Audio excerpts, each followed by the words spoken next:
mutungamiriri.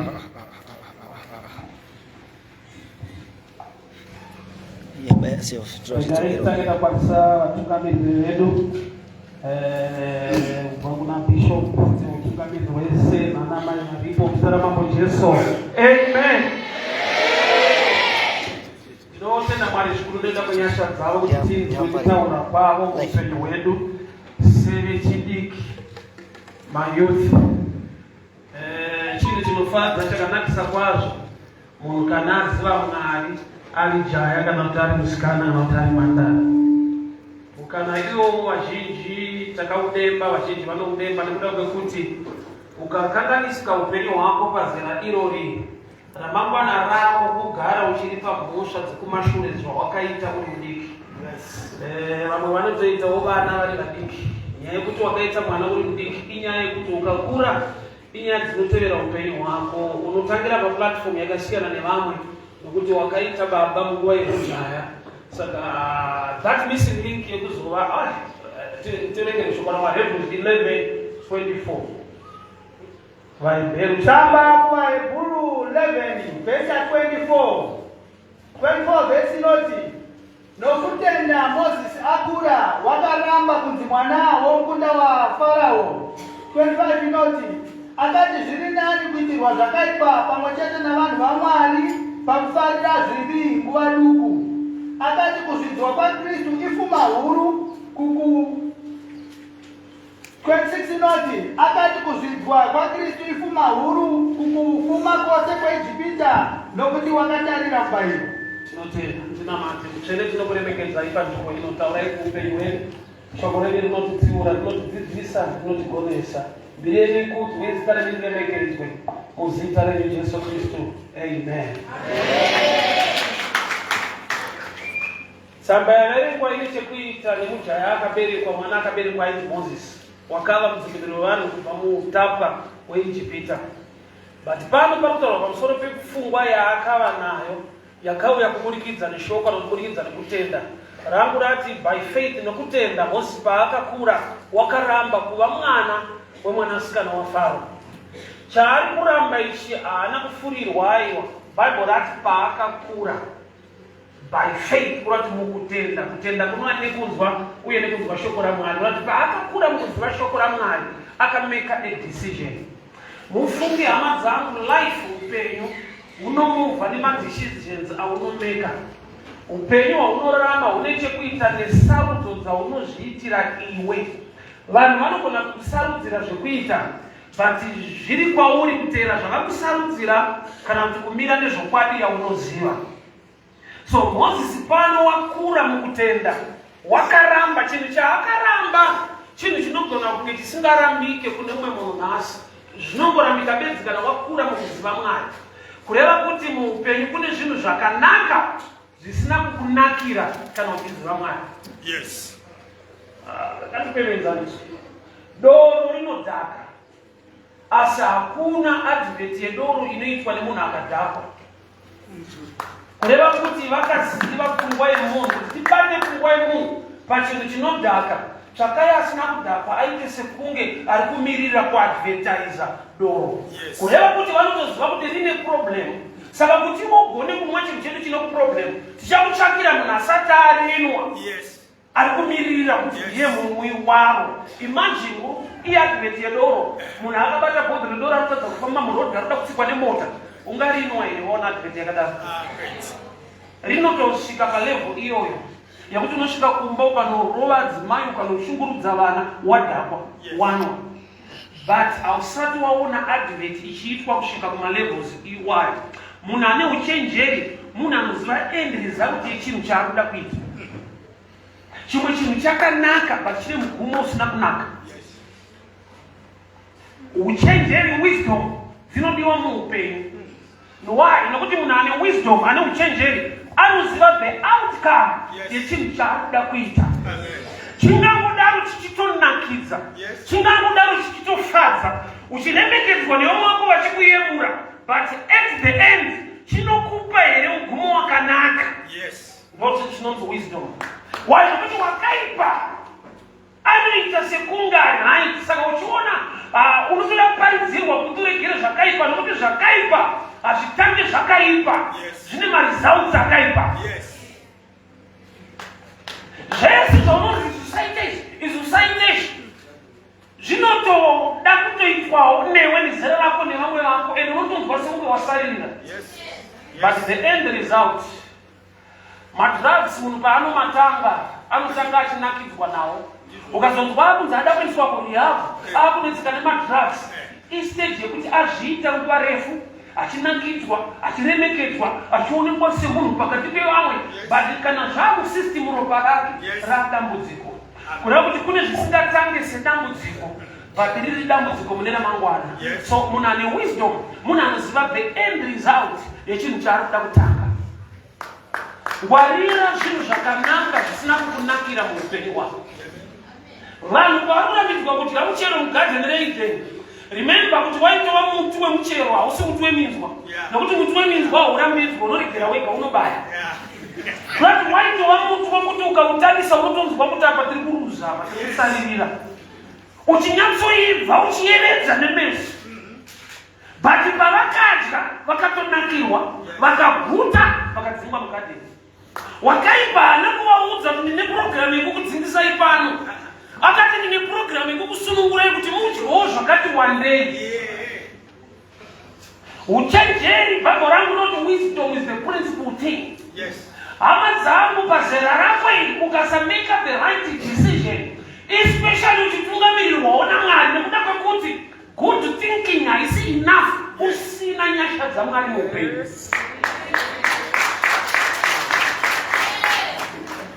So Bible rati Moses paakakura mukutenda by faith when he grew up, akaramba kuitwa mwana wemwanasikana wa Faro. Mira ndikudze mabenefits ekuba kwa Faro.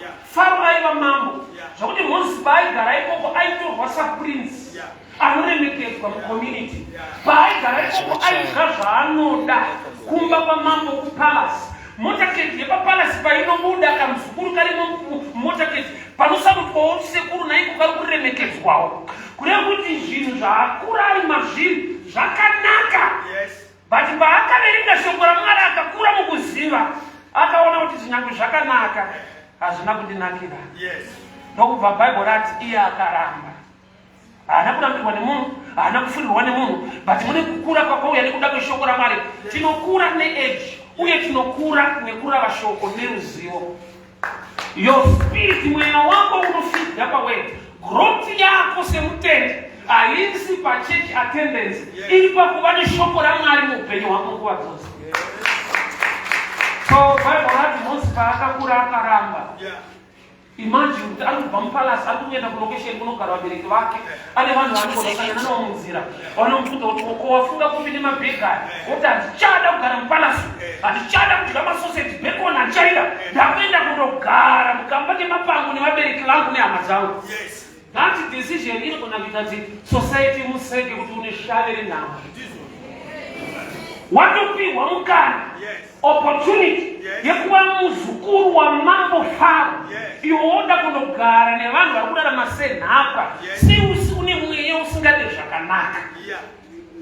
Saka uchiona ukameka decision yekusiyana nezvisina kukunakira, but zvaita kuti vamwe wako vakuremekedza, itangori kubenefita uchidana nemamwe madhara so ane mari dzavo anokuitira zvavanokuitira, ukati hazvichada vamwe wako ndikuma kuti hauna kurongeka. So society nyika yaipa, zvekuti kusaita zvakaipa kunoita kuti utonzi wakatoipa.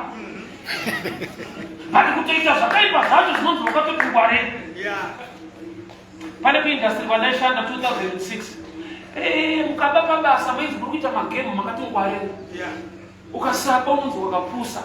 Yeti uchizvitarisa kusatoba kwacho ndokutongwara, ndokutyika Mwari, ndokuziva upenyu. But society yakakararama ndeyekuti ukasatoitawo zvakaipa unotonzi yakarara. Haana kungwara, hafambira nenguva. Sin has become at a level yekuti chinhu chako appreciatwa. Zvisina kunaka, unhu husina kunaka, ndo hwakutonzi ndo zviri right. Moses paari kubuda mumba masekuru vake Faro kwaidyiwa makeki kwairemekedzwa, achienda kunodyiwa chimoto kuimba yemapango. That move alone by common sense aiite, but Bible rati mukutenda paakakura akaramba. And amai vari kuramba, akaramba kuitwa mwana amai vari kuramba amai vari mumhuri yakarongeka pachaakadhiskava chekutanga dzichida chaakaona. Unoziva here kuti amai ava mwanasikana waFaro havana kubereka Mozisi, vakanhonga Mozisi. Saka changa chiripo ndechekuti vanga vasina mukaka. Mozisi ainoyamawo kwamai vake chaivo, achigara naamai vasiriwo, vasina mukaka, vane matoyi, vane good life, vane DSTV, vane zvimwe zvinhu, but vasina mukaka. Ine mukaka tichitaura neshoko raMwari, Pauro anoti mukaka weshoko raMwari weshoko raMwari inoenzeswa nemukaka. Waigodzi kunopa munhu kukura. Saka Mozisi akararama kune zvese kusina shoko. Aita akabatwa nenguva yekuda kunwa mukaka, aiendeswa kwamai vake unonwa, ozodzoka kune munhu asina mukaka waari kuti amai.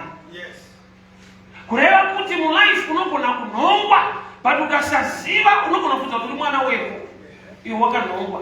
Waibhozi wakanhongwa uri mudiki, zvinotoda anokuudza kuti kwamuri kunogwa hakusi kwenyu kunhongwa, ende akakunhonga wacho haana mukaka waakakupa. But pane kakuremekedzwa kainenge kachingoitika kuimba yawakanhongwa uri. Saka Bhaibheri rati paakakura, when he grew up, akaramba.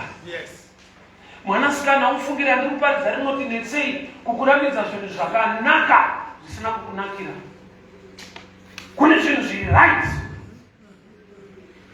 Ende unoziva kuti neasingakude anoda kukushandisa, akauya kwauri haapfimba achiti Hesikana ndoda kumbokushandisawo, anoti Hesikana ndokuda tisingaiti. Hakuna tsopi inobuda pachena kuti handina dzimai vangu panoda ngotambawo newe zvako, because handizva kuti yekutambiswa haudi. Saka hangofa akaitaura I love you, I miss you. Mazwi iwayo akanaka kudaro ari kubva pamunhu ane a wrong agenda concerning your destiny. Hakuna tsotsi rinobuda pachena kuda kukushandisa. Ndakukushandisa chete mhuri yako kuda kukushandisa. Aiwa anoyatsudza nadzimai atiwirirana anoenda manje manje ari kutitambudza. Iwe utaona wakakodzera. Kana ari ma-iPhone wotengerwa, kana kuri kuDubai moenda, kumaholiday moenda, kana kuri kunogocha moenda, but aine chirongwa chekuzokugocha zvake. Hazviite kuti akude pachena, hazviite. Ende mweya unonyengera unotoda une mweya waMwari unokupa kunyumwa kuti ndiri kunyengerwa. Nokuti with the common sense wibude, nokuti chese chinorongwa newakaipa chine spiritual life. Saka aenda kungwara is not enough. The devil akada kukuataka hatke intelligence, understand your spiritual level in understanding the things of God. Kungwara kusi enough ukashaiwa Mwari. Kungwara is not enough ukashaiwa Mwari. Kufunge zina vazhinji vakamitiswa vakangwara. Zvokuti kwa munhu wachitaura sonotoshama tisazvakazofamba sei. Kungwara kweso. Kungwara is not enough. Nokuda kwokuti ari kukuinga kana aine mweya wakaipa unoda kudisturba destiny yako, anouya nemashoko akanaka. So Moses paakakura, kwaari kugarawo, ari kuchengetwa hakuna kunaka, nokuti ndiko kwapedza hama dzake. Bhabho rangu rinoti Faro akati mwanakomana wese aberekwa, mukomana ngaaurawe. The same Faro ari kuchengetwa umwe mwanakomana. Sausafuzo tikudiwa pakafa vamwe paunogara. Saka sei Mose asina kuronga kukuuraya?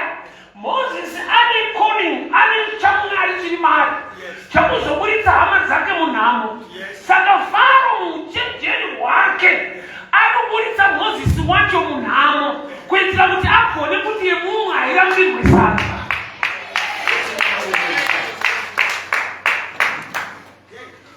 Calling yake achadanwa naMwari.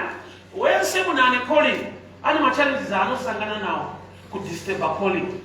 Mamwe emachallenges acho zvinhu zvakanaka. zvauti unozonzwa kuti handichaitire zvekuparidza ndezvinhu zvangu zvakandinakira izvi. Wakaipa unotokalkuleta kuti uyu kamusiya ari pakona asina chaanoita, Mwari vakamudana anotomhanya kubasa naMwari nokuti agara hana zvaanoita. Pamwe pacho unotowana zvinhu zviri kufamba zvichitoita zvakanaka. Wakaipa zvakuti ndikakubvisa pane chaMwari tikakupa izvi unoswera wawo. Moses ane kone, haana kuurawa nyangwe kwaurayiwa vamwe. Kumba kwaari kugara ndokapedza hama dzake. Murume aramba vakadzi 5 kana achipimba wechi 6 haati ufunge ndinonetsa vanhu vari kuenda, anoti munyama wangu ndikungosangana nevanhu usina kurongeka. Kwaari kugara kwaurayiwa vakawanda. Faro ndiye akaisa chirero kuti mwana wese mukomana aberekwa ngaafe. Saka akuchengeterei Moses.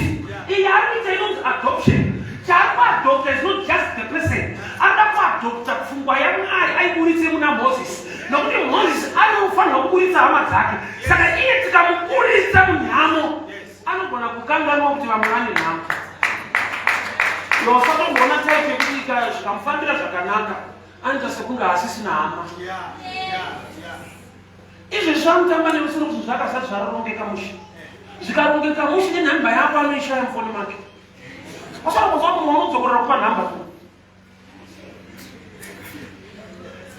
Anoita too busy for you.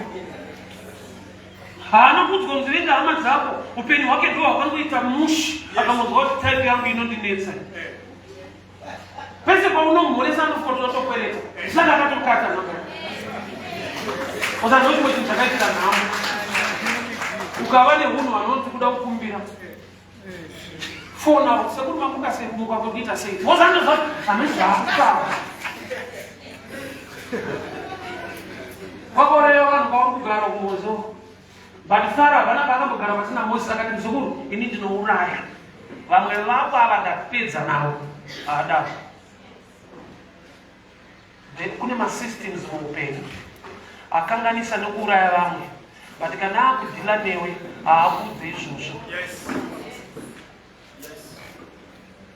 Madrugs akanganisa destiny nokuuraya upenyu hwevazhinji. But kana wakuzvitanga so unonzwa sekunge hameno kamwe kalife kaupenyu kakanaka so. Satani zvaanoita haurayi vese nemadrugs. Anosiya 2 anoita mukurumbira kuti mese munzwe mwoyo ekuzviita. So toka vamwe vanozviita straight but havasi kufa ende havasi kutomborwara. But unonzwa mbiri ukandizvematakazakazvimata the devil atone mavhangera ake anomirira zvaari kuita kuti vamwe vanzwe kuyemura nekuzvida. Chauraya vazhinji kune vasiri kufa nacho kwete nokuti vari right vari kushandiswa as a system newakaipa. Saka munhu ati uya anochitafodla akatotaura kuti ari mufani ane 70 years kunyeka kuti vamwe inoto vauraya inoto vakakenza kune vanosiyiwa kwete nokuti vari right kwete kuti airwarise wakaipa unoda kushandisa nawo sema example kuti munzwe mwoyo nawo.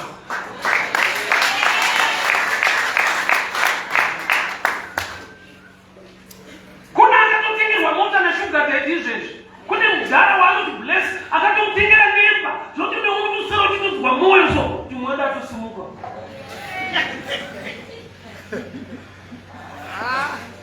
Chinhu chakanaka chikauya nenguva isiriyo chinoipa.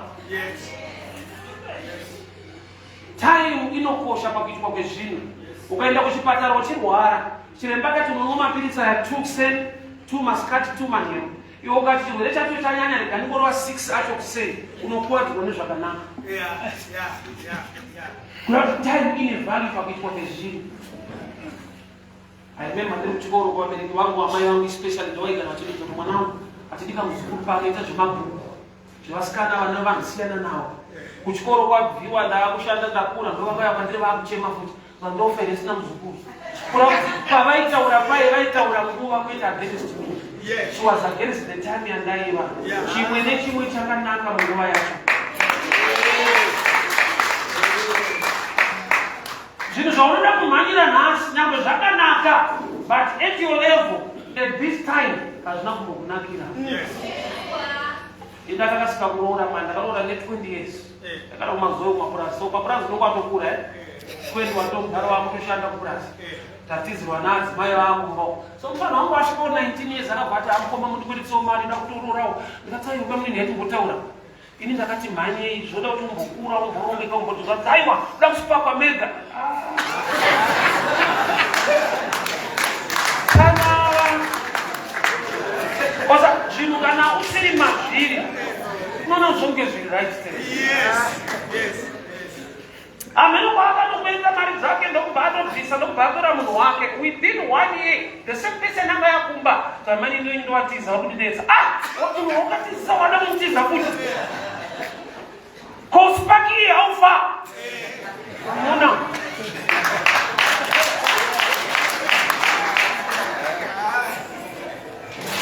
maonera ako nezera ramwoyo udiki zvinhu zvaunodongorera uchiona so une maonera asiriwo Shikawama zvino.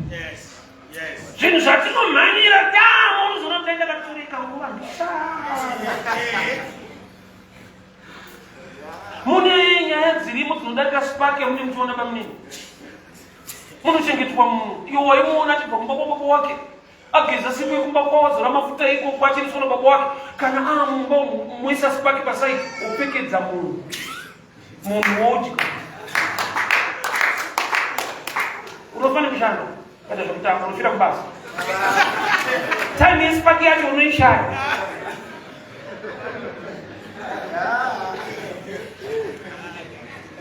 zvawaifana kuita pazera rako hazvichaitika watoshifta from a boy to a father. Yes.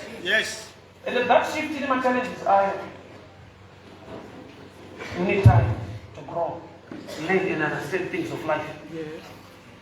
Hapana chekumhanyira usanonokerwe nezvinhu kura build the muscle to do things. Sauchana mukuronga kwamwari chaiko pane nguva yekuti nyangu ari musikana achazova mai achazova nemhuri pane nguva yekuti hagone kuita pamiri kwete nekuti ane mweyo chinayo itime yakaiswa namwari wake because anofanira kudevelopa a muscle in the bone to carry the pregnancy.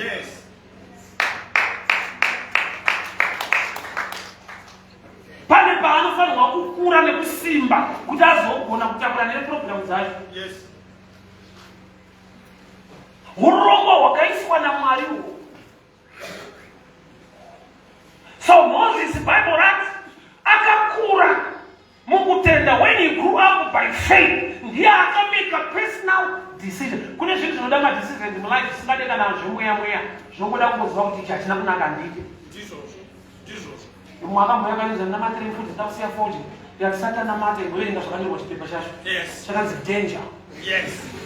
Chave padanger usati wakutombofunga kuti danger inonorevei unoda prayer mudanger imo iwo pakuosa vanhu vefodya ndakati vari fair havavanzire muna havanombonyera kuti mune carbohydrate mune vitamin vakatoti mune mune nicotine pamusoro kwavati danger. Iwe zvese zvauverenga utokoti saka Bible rinoti chii pamusoro pefodya iyo fodya yacho kuti chii pamusoro payo.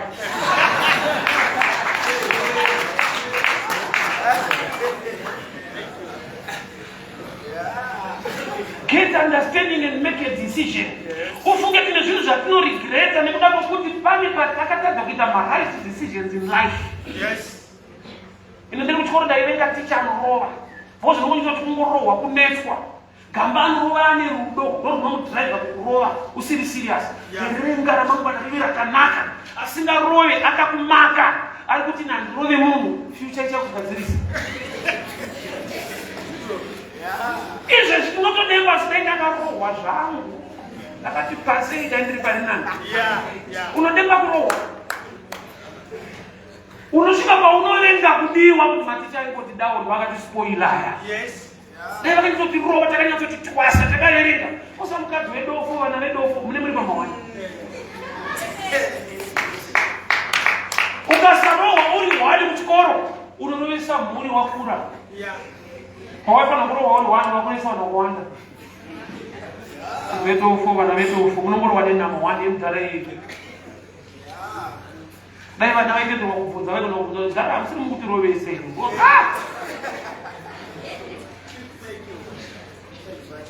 I remember one day naenda kwestigeti nefamily yangu so ndakasanga nemukomana ndaidza naye so saatiko pakazi bhenzi rake pasaidi tapaka kedu kadika kapasaidi ndaudza vana vangu tikati Mukona Robert. Same classmate. Takadzatese. Mwana akataka samota ya Robert nyangu Robert. Sure heredity. Koza unotanga kunyepa. Kwa wanaenda wakati mbarika wanu analyze shit. Kana wali same level wana kuinga kusia na kunyanya mudaisha. Same classmate wala oh, ndapanda zauti ndatadza shona. Ndaifana wakuti urikona Robert. Aitidza kwataitamba. What mari zauta ndengeke. You can be in the right place for a wrong reason. Yes. The results will show. Yes. Unotogona kwa church, munopupura vamwe kugona kwamwari, vachitiwa zvakanaka, iwe pasina chinoitika. Yes. Haisi nyaya chechi, inyaya yako muchechi. Ndakaona wese anokuda chechi achinopinda ino. Anotakura Bible raishandisa kwaakabuda. Yes. Kurata akutaura kuti harinyepe bandiri navo, danuruzvira kupenzi.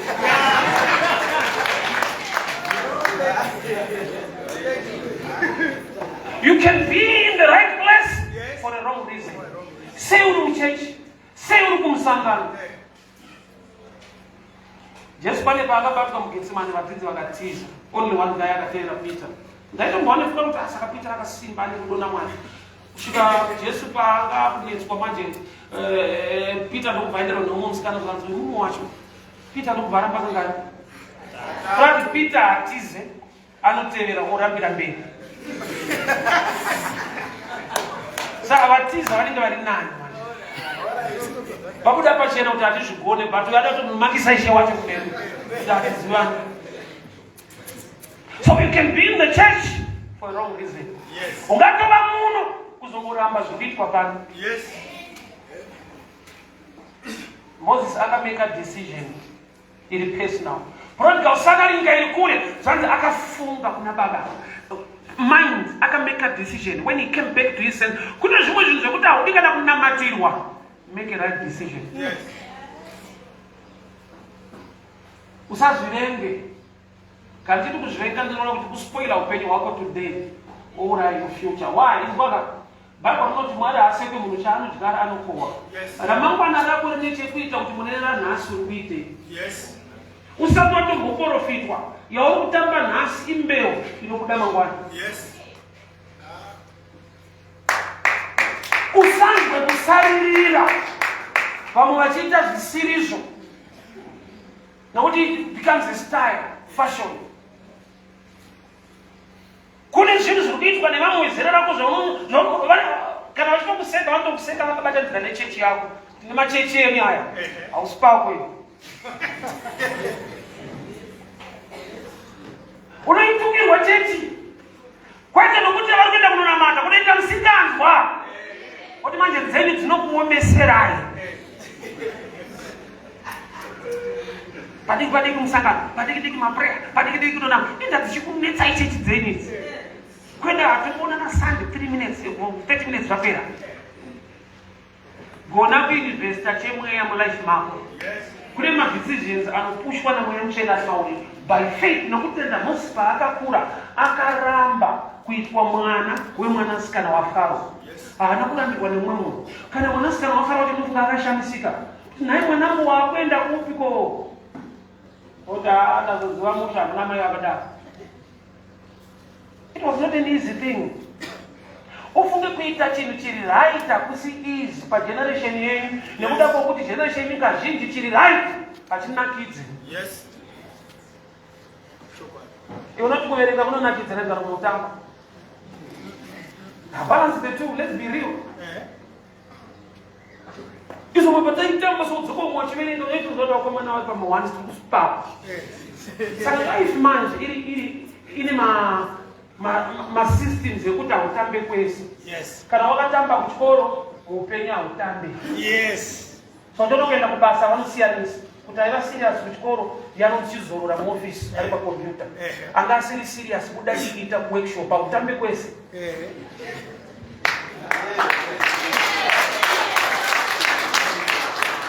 Life ndo zvairi. Izvo zvinoda kutotamba so ndatokutipa mberi kuchashanda. Yes. Yeah. Hautambe kwese hazvite. Ukava serious today unozorora mangwana. Uinvesta mulife mako. Yeah. Ukasava serious today mangwana hauna chakanaka. Yes. kwa mwana mushanda masikati udzokera kumba iwe utanga na 6 manera haubvumire kurara ko wakarara kudara kwa mwana serious wachiverenga iwe uchitamba some life unochinjana iwe ucharara sara uchengeta panapo kwa mwana urara kutamba karara kare tamba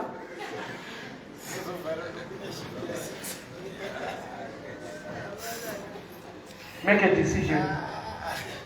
Mumotai washakanaka ndishida kuita but andinano ndibatsira andinandi there's always munhu unoita anogezera nekublema.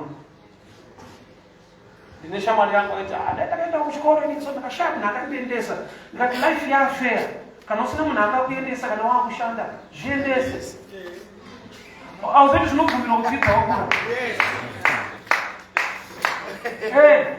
hauna akakuendesa koiwo haufa kuzviendesa anozva kuti makangofanana asina kukuendesa newe mese hamuri kutukuenda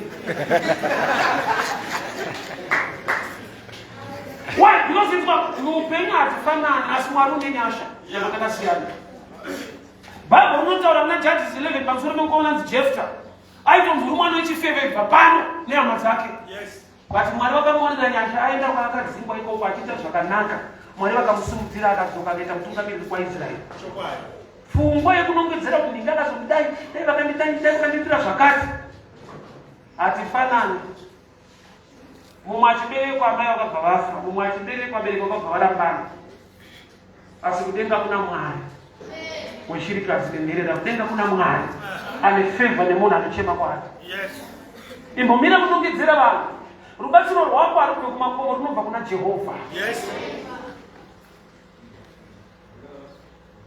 Mose chinhu chaari kuramba ichi hachisi nyore, chinosekesa mucommunity. Nomuka kana agara kurokesheni nevamwe vanhu vakaona kuti mufana ane dzungu angatori mustate house dai angatori muzukuru waFaro mambo vese vaitogara vese vaitomuona seti unaikara kudya chimoto kumarai uno katishavika mufana but ane pfungwa yekuziva kuti Mwari taakadisikira ndochanoda kuraramira. Yakuremekedzwa nhasi ndiri kwaFaro inobvisa chandakanzi naMwari ndiberekwe ndigone kubatsira hama dzangu. Make a decision. He led by knowledge, by the word of God. Zvanzi akati zviri nangu notambudzika nehama dzangu pane mufaro wangu wadiki weIjipita. Haasi kuramba kuti mufaro, but ari kuti zvine time now. Munhu ana time inokosha. The sons of Isaka, vana vaIsaka, zvanzi vakaitwa vatungamiriri, the commander of Israel, because they had the understanding of times. Vaifamba vachiziva nguva. Munhu anounderstanda time, munhu anoita zvinhu zviri effective, because akaziva kuti nguva ishoma anoita nesimba nemwoyo wese. Chechindidzwe pane decision inoda kumekwa newe sedungamunhu. Watarisa destiny yako ramangwana rako upenyu hwako woona kuti izvi zvinogona kundinakidza today but ramangwana rangu ringabhenefite chii pazvinhu zvandinakidza nhasi. 5 minutes dzeupenyu hwemunhu dzikasaitwa mushe dzinogona kumupa HIV yeupenyu hwese. 5 minutes hazvina basa kuti arimbiswa chii apiwa chii. 5 minutes dzinogona kuti utonzi ane mwana wake. 5 minutes hasisi uende kutakura kwenguva zhinji iri kutevera but 5 minutes idzodzo wakaipara kuenda mupfungwa munhu wose uri kusaririra inguva diki. iPhone yaunovhunduka next year unotigadzira imwe futi, saka uchaita sei? Pane iPhone 11 nhumbu, iPhone 12 nhumbu, unofa nemaiPhone aya. Mozvaunobva achigadzira benyuwa ndo zvine mwoyo wako ndokunakidzwa kwacho kwaunoda. Chokuenda kunogocha chete wotodzoka wakutonzi mining watone nhumbu kugocha chete ino wachivhunduka nyama iyi. Kuonetseka nenyama kudaro. Ena vantu vakangwara sei ikangoti chicken zvotoenda zvimwe zvinhu pandojongwerazvo. Hapana. Vari mazita ekuti zvingoita unge pavhindidzwa munhu. Ukamuti vakaunzi Nando's ihuku. Iyo huku iri kudanga menu. Ndo Nando's yacho ka. Unenda nungunena ndo kuyochika ukufuti kumba.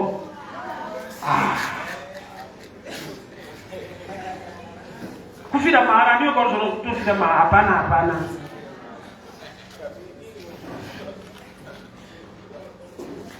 Make a decision.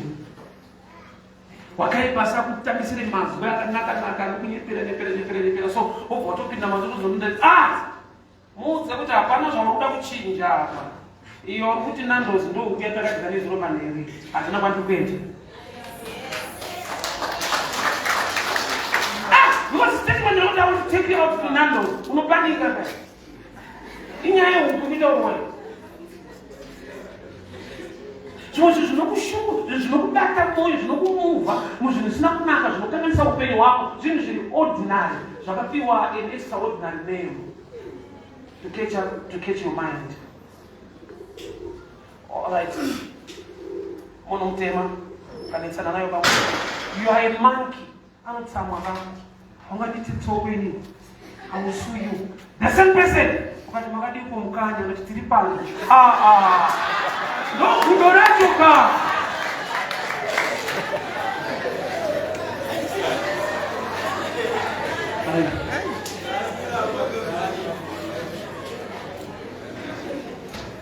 kune mamazi nekuti akabata bhuredi dzako zvoita bezvinyowani the same problem.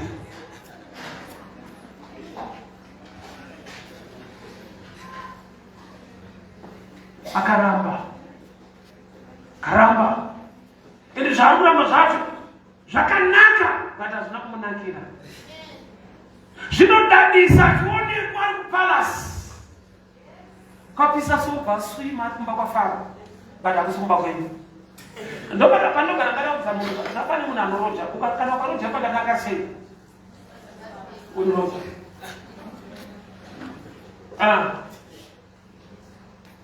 ndoroja muflat ndokutoroja kwacho ka ndimira zvekuti flat aizve hapasi pako zvakanaka siri zvako hazvidadisi ndokuva you understand this in life kana ashuya achikutakura neRange Rover achienda ndiwo kumafaro paunodzokera kumba kwenyu kwako rwara kutakurwa nebhara unyazona kuti pano ndikuitiswa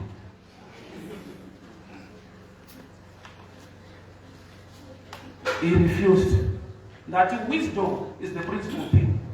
Munhu ane wisdom anoziva the outcome yechinhu chaari kudziita nyangwe chakanaka anombouya kusekuta zvati zvinhu zvakanaka but apa haufa apa kana tapedza kuita zvakanaka zvacho pasera apa zve zvakamira sei wozoona kuti kusero hakuna kunaka kwekutanga kuno kwakanaka sweetheart my love my babe pasera panomitiswa munhu mashoko ese ayapera panomitiswa munhu ufungu saka unombouya kuseri kwacho udongorera soti kune nhumbuka kuseri kutsanga mvumirai mashoko amuri kutauraya ukaona ane muchato vanoti you may kiss the bride chiuya kumarriage after muchato wapera kune you may kick the bride unorohwa munhu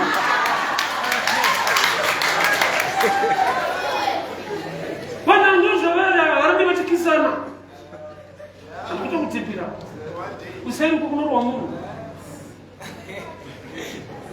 zvinoitika pamuchato asi zvinoitika kumarriage izvi zvepamuchato kune kwakazara vanhu ka kunorohwa sei pakazara vanhu paitorwa keke uchidyiswa so uku unonoraniswa nenzaro saka uya udongorera kuseri mhanyiro zvisina basa zvinonakidza nhasi you need wisdom uchenjeri pakasashanda wisdom pazera rakwe ukangoabuswa ukangobatirirwa ukapinda mune zvisirizvo future yatofa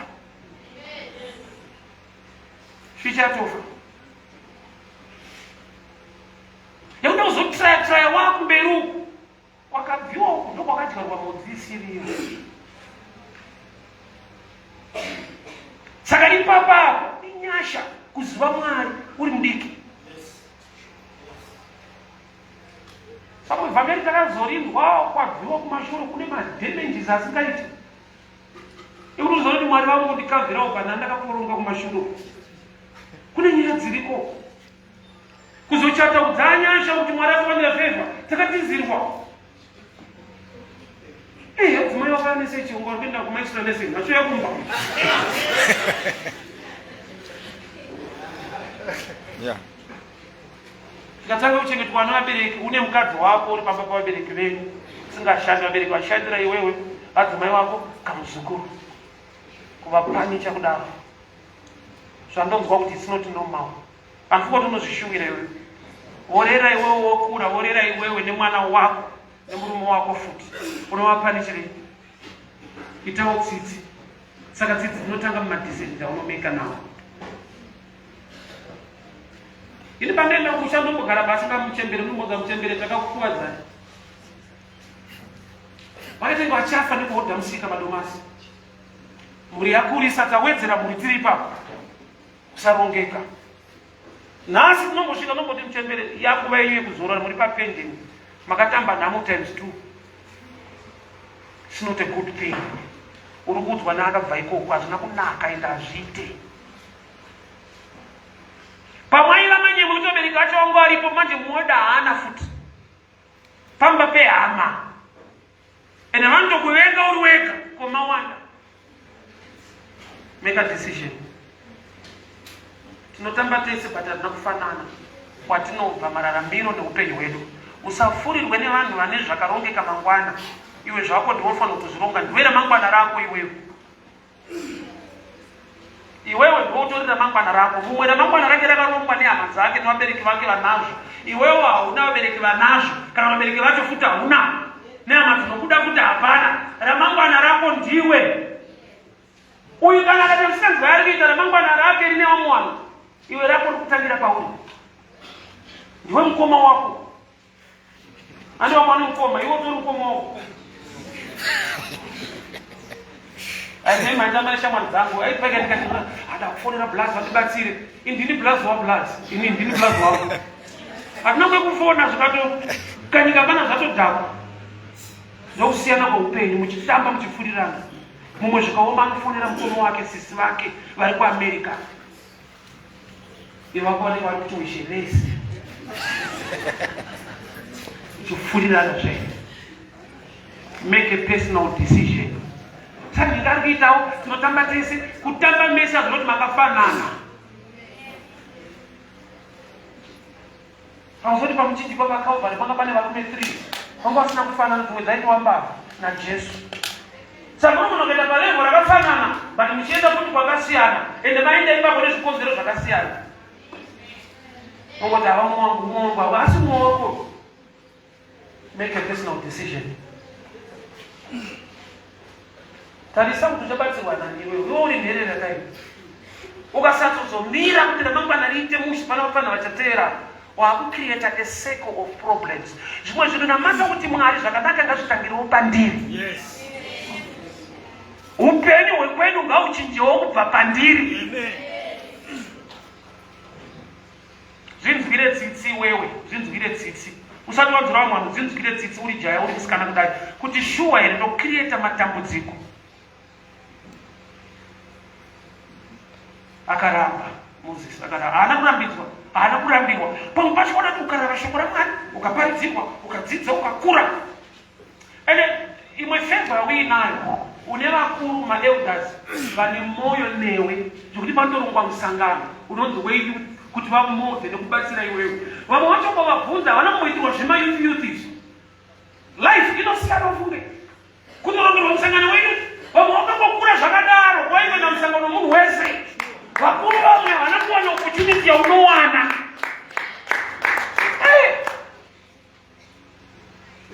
Why? Inzwaka.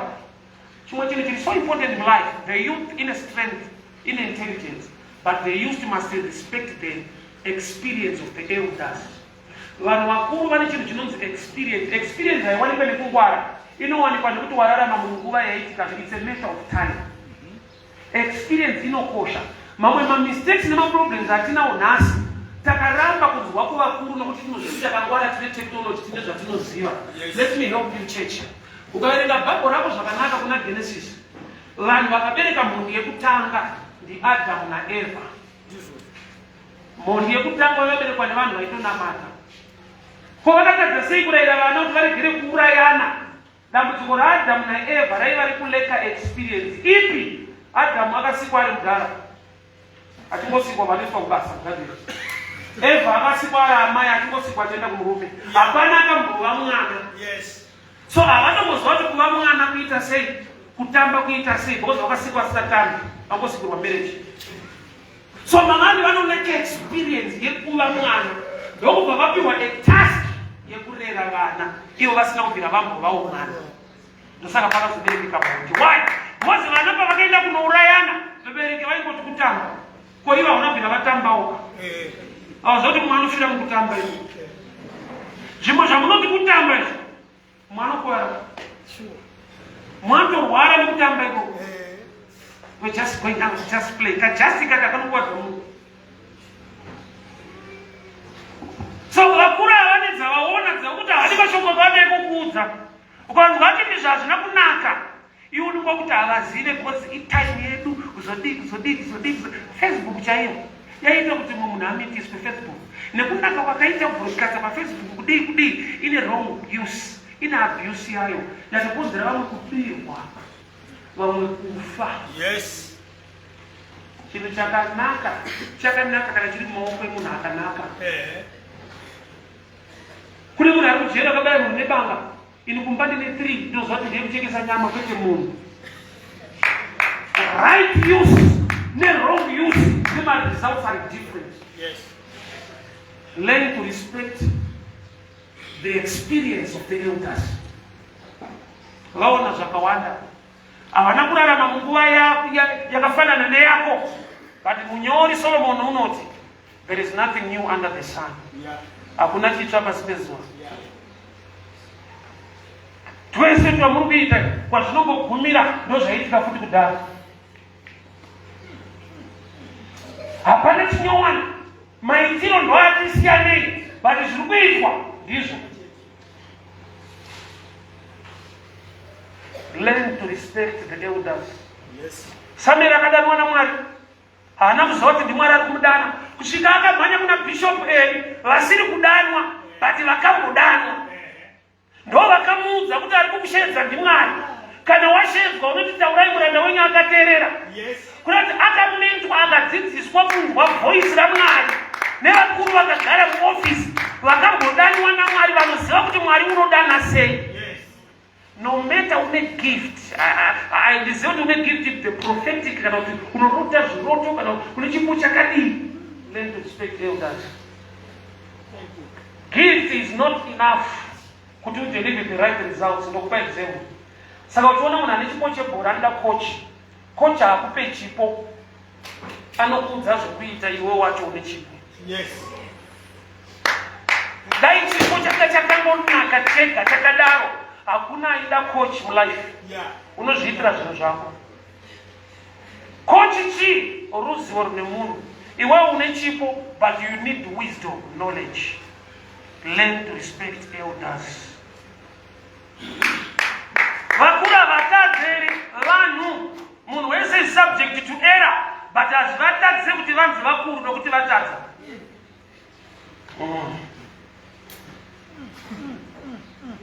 Akutaura nemuzara wangu rimwe asati ashaya nditi mwanangu, ndine zvimwe zvinhu zvandinotadza sababa wako. Ndakatisenwa muzara vatadze, iwe vazokuudza kuti aiwa, ndiri munhu ndine zvandinotadza. Unondionesawo sababa kwete seshamwari yako.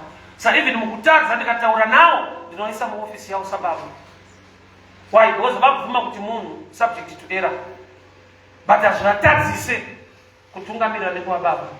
Moses ari pamusoro pegomo Bible noti aita akaneta akaisa ruoko pasi, Israeri yaikurwa. Yes. Ari kurwa kuti Joshua. Yes. Ane ruoko rinopa maresults ndi Moses. Yes. Mwari vanogona kuunza munhu muupenyu hwako, iwe uchiita zvaunoita, but iye akanzi aneta nekuda kwelife yako, inotadza kufambe ushanda nesimba. Yes. Saka shoko rizo tikudza baba namai vako kuti mazuva ako ekurarama aite zvakanaka.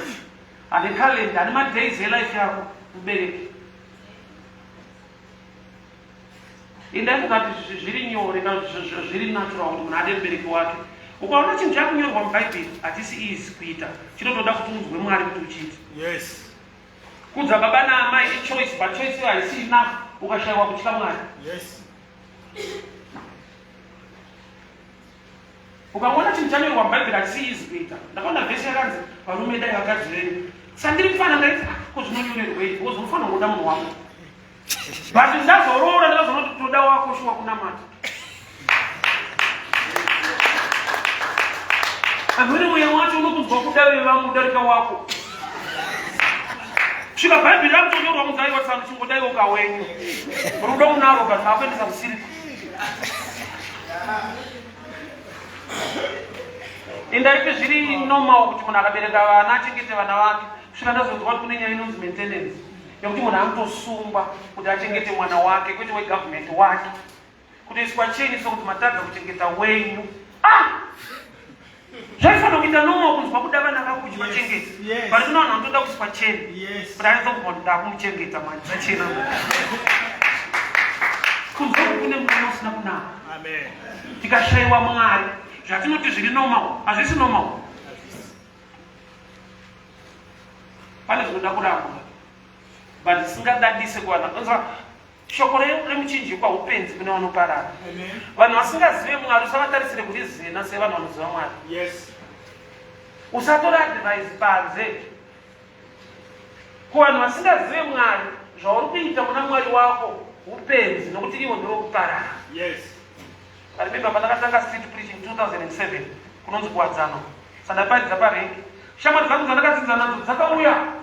Vanzwa kuti shamwari yedu paridza paroad parengi kanza yapano naenda vasaiti kanza. Indava. Ineti vanhu vakuzofara nekuparidza Kristu.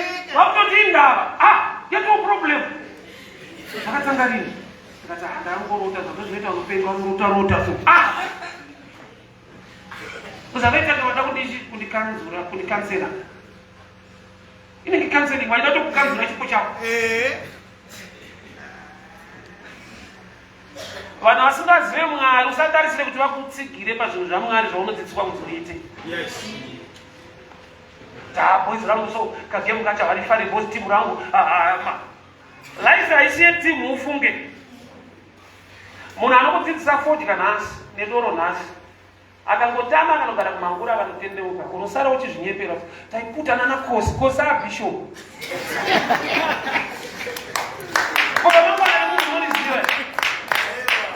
Unoti vanhu vairohwa nana Paulo vachiura nana Paulo vanga vasingaende kuchechi. Vakasvika mudenga vane zvichemo. Taitatsva kunamata mutsaro waitirwa vachikuwadza basa. Mwari woti ndiani. Zara pakana wamudiratidza. Paulo paanongofa achisvika uye muzvanhu wavaefeso kwavakorinde wamukudaro. Saka saka tikatendeuka. Life haisi kumaoko emunhu. Ndeyako sekunga munhu. Make your personal decision.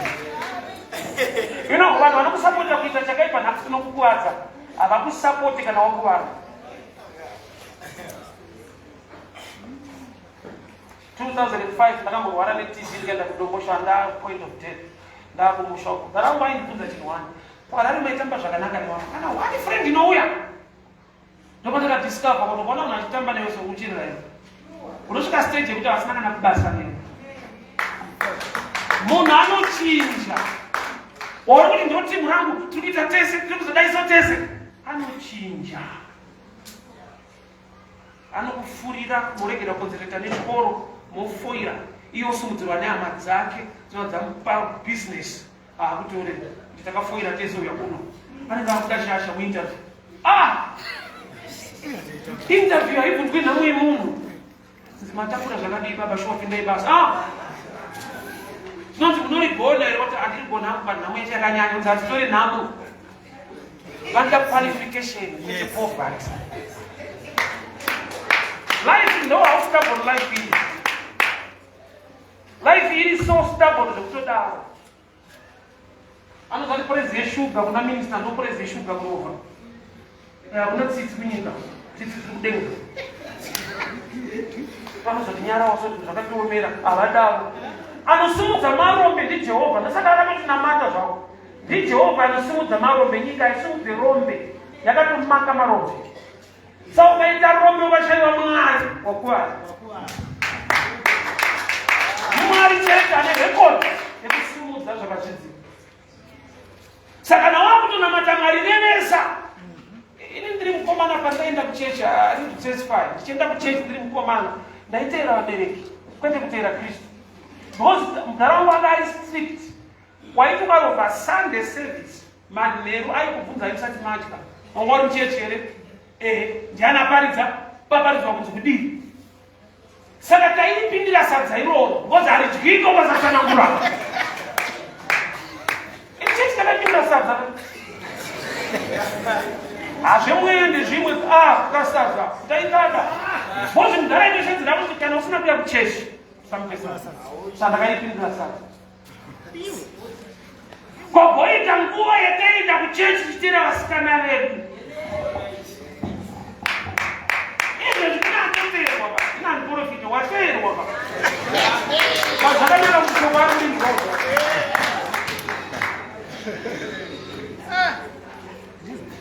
pamwe kumusama takaona Mwari mwati ndakaona Rozi zviriko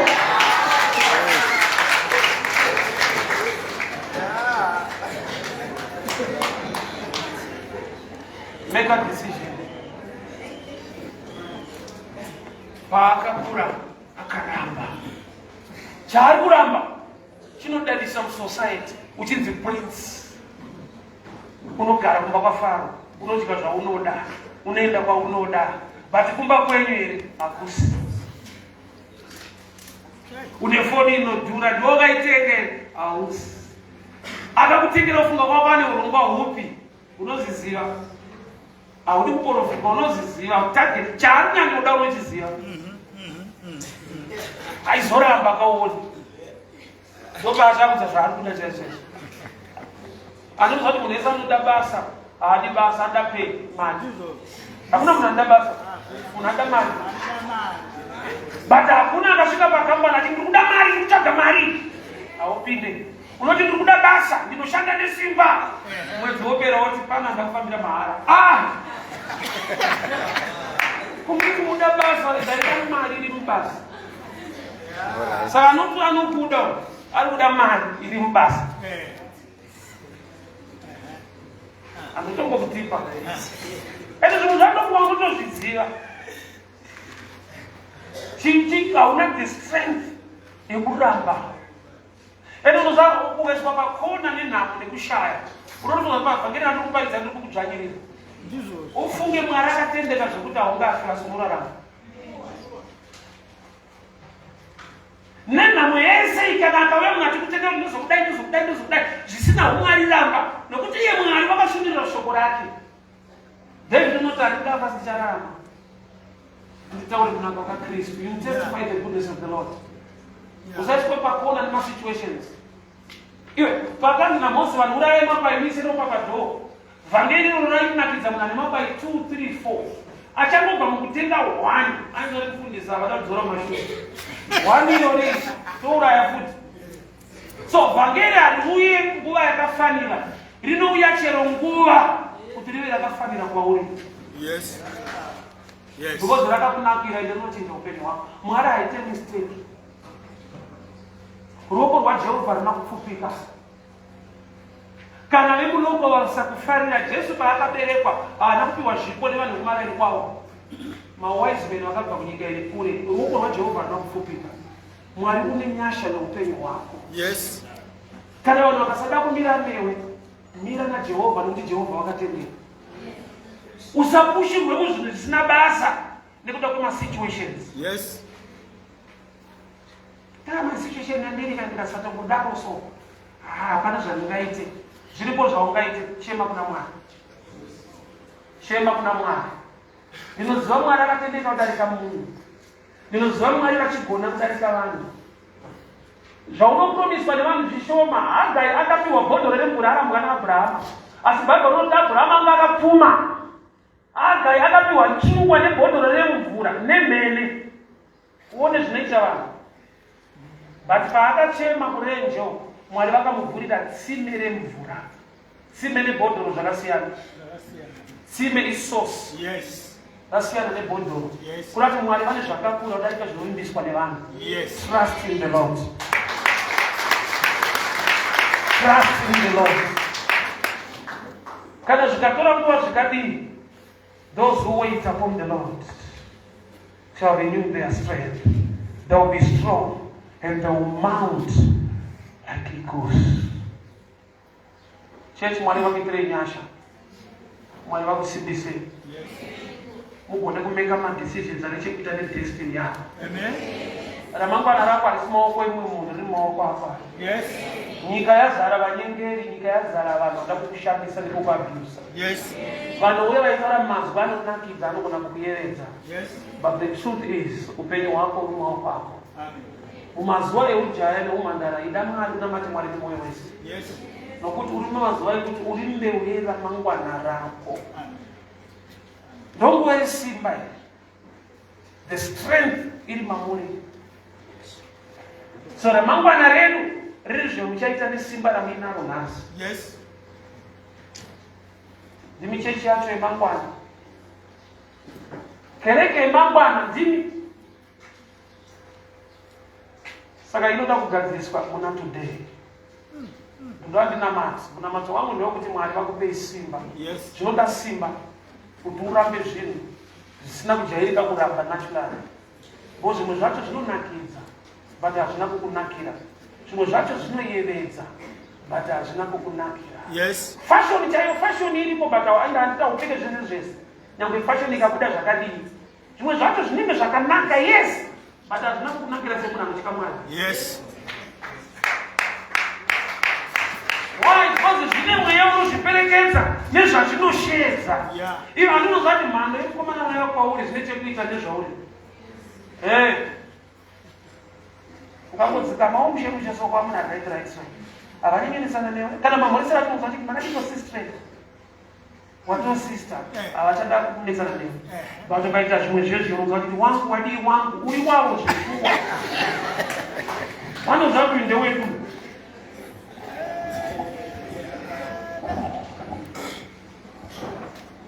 Kune fashion yakanaka but isina kunakira semunhu anonamata Mwari.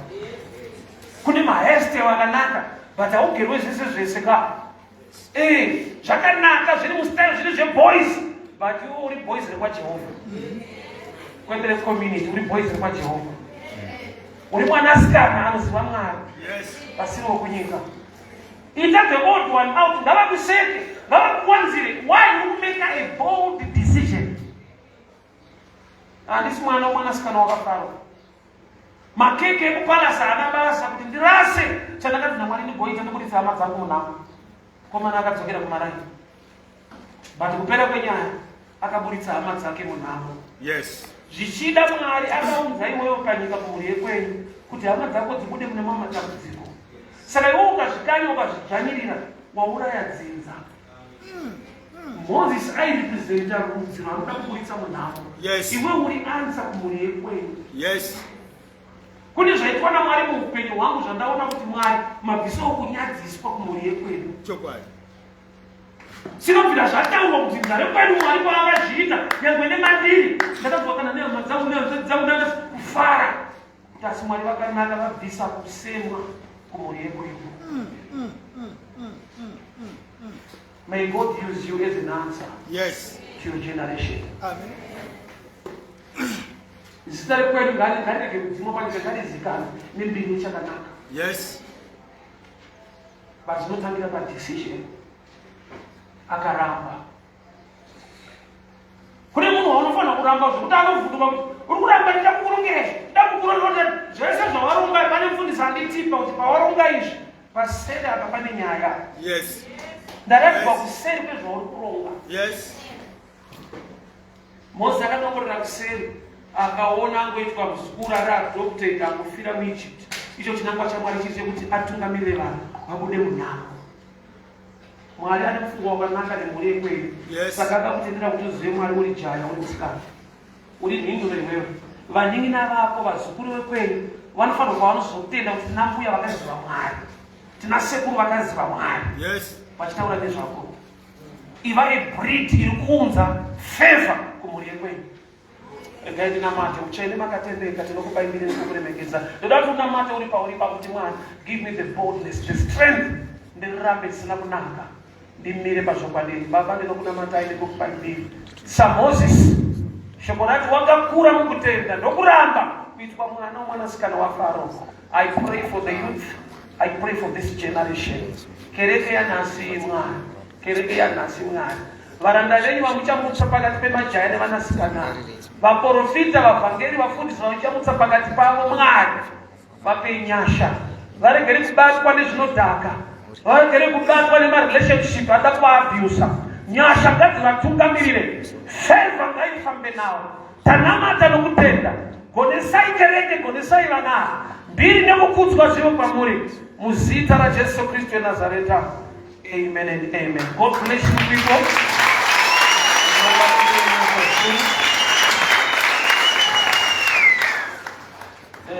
Tinotenda Mwari mazvita inokuteerera bhati ndingangowa nokuda kashoma maybe 20 minutes dzada kuti timboita a question and answer. The board of elders iripo tinogona kubatsirana kupindurai because munguva unogona kushumira bhati nemaangles aunogona kusiya nekuda kwekuti inanisiri youth ndimi youth yacho munosangana nazo zvimwe nguva isi kumakona kwacho hatisviki but tigone kupanawo uchenjeri. So I open this platform for question and answer. Alize pakada mapepe ekunyora ekutokonga nyare kana kuti it's an open thing vanhu ngavabvunze. Kutama paper.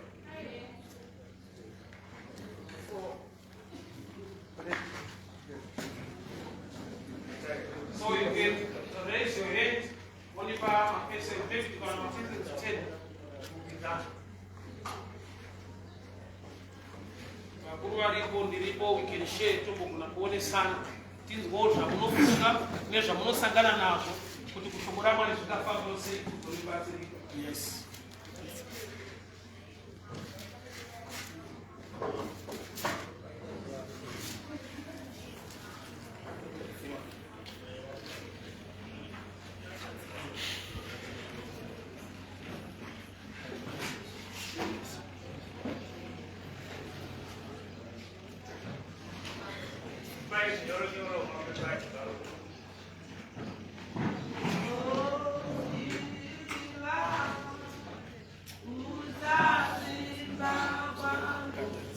Thank you.